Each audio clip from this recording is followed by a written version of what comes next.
Hello friends, मैं आप सभी का जितेंद्र सर।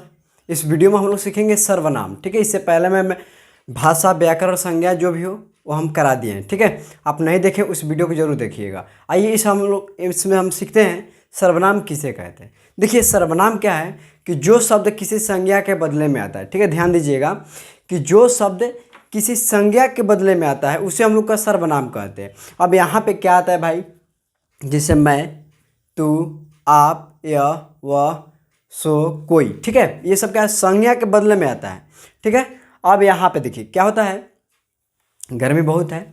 और चलिए अब यहाँ पे सर्वनाम कितना प्रकार का होता है, 6 प्रकार का होता है। ठीक है, क्या एक बार आता है, देखिए सर्वनाम किसे कहते हैं, जो शब्द किसी संज्ञा के बदले में आता है उसे हम लोग सर्वनाम कहते हैं। मतलब जो शब्द किसी संज्ञा के बदले में आए उसे हम लोग सर्वनाम कहते हैं। जैसे में देखिए, मैं, तू, आप, यह, वह, सो, कोई आदि। ठीक है, ये हम लोग का सर्वनाम का जैसे में सर्वनाम का उदाहरण है।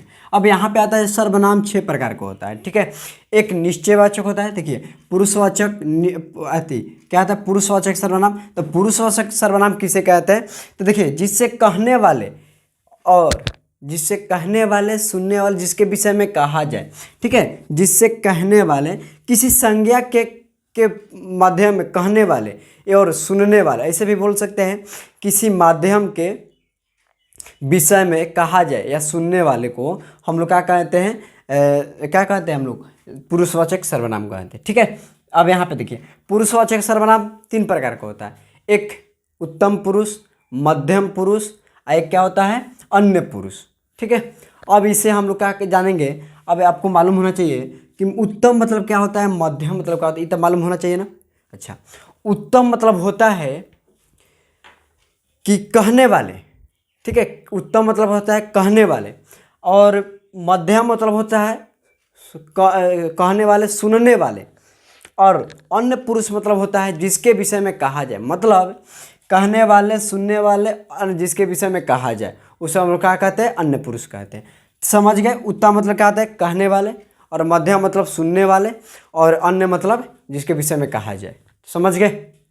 अब आइए, अब यहाँ पर आता है निश्चयवाचक सर्वनाम किसे कहते हैं, तो किसी व्यक्ति, वस्तु या भाव के निश्चय का बोध है। मतलब किसी व्यक्ति या वस्तु, भाव मतलब जैसे स्थान का निश्चय का बोध। निश्चय मतलब फिक्स है कि यहाँ पे कॉपी, एक पेन है, जैसे यहाँ पे रखा गया, इसका निश्चय है। मतलब निश्चय मतलब फिक्स है कि यहाँ पे रखा गया था, इसी का हम लोग क्या कहते हैं, निश्चय का बोध हो। जैसे यह, वह, ये क्या है, मतलब यह यहाँ पे था, वो मतलब निश्चय था, निश्चय था कि वो था। अब यहाँ पे देखिए अनिश्चयवाचक सर्वनाम किसे कहते हैं, किसी व्यक्ति, वस्तु या भाव के अनिश्चय का बोध। अनिश्चय मतलब असंभव, मतलब कि लगभग होता है। ठीक है, अनिश्चय का बोध होता है। जैसे में कोई भी बोल सकता है। निश्चय मतलब कि कोई काम किया वो उसके बारे में गलत बोल देना। ठीक है, ये होता है कोई कुछ भी बोल सकता है। अब यहाँ पर संबंधवाचक, संबंध तो आपको पता चल गया, संबंध जोड़ना, किसी संज्ञा से संबंध जोड़ना, किसी व्यक्ति से संबंध जोड़ना।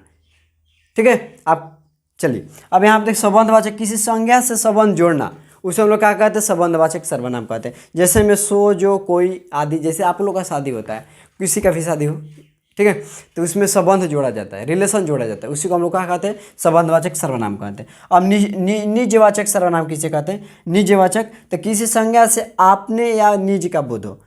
मतलब कहने देखिए, जिसे संज्ञा से आपने, हमने या निज का बोध हो। ठीक है, उसे हम लोग क्या कहते हैं, निजवाचक सर्वनाम। जैसे आप, तुम, हम लोग, वे लोग के साथ ये क्या होता है, निजवाचक सर्वनाम होता है। अब यहाँ पे आता है प्रश्नवाचक सर्वनाम। तो किसी संज्ञा से प्रश्न करने का बोध हो।